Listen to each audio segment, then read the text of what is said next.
Hey everyone, and welcome back to the channel. Today, we're diving deep into a topic that's been absolutely blowing up on hacker news.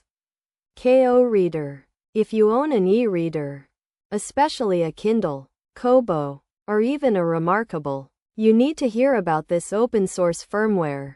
It's a game changer that can unlock a whole new world of functionality for your device. So, what exactly is KOReader? Think of it as a powerful, alternative operating system for your e-ink device. While stock firmware offers a decent reading experience, KOReader takes customization and capability to an entirely different level.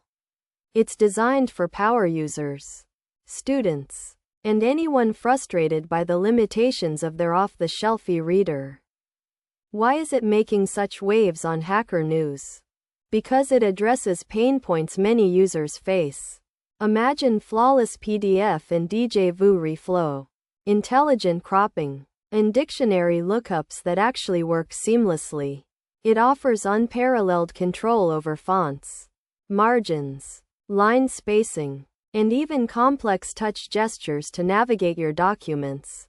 You can install plugins for everything from syncing reading progress across devices to integrating with cloud services like Dropbox.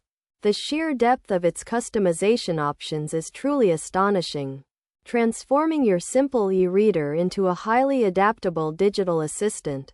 Whether you're tackling dense academic papers, coding manuals, or just want a more refined novel reading experience, KOReader delivers. It breathes new life into older devices and maximizes the potential of newer ones, extending their utility far beyond what the manufacturers intended.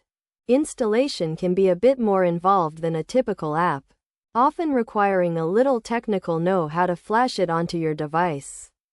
But for those willing to take the plunge, the rewards are immense. You gain an incredibly versatile, privacy-focused, and endlessly configurable reading companion. So, if you've been looking for a way to supercharge your e-reader, KOReader might just be the upgrade you've been dreaming of. What do you think? Have you tried it? Let us know in the comments below. Don't forget to like, share, and subscribe for more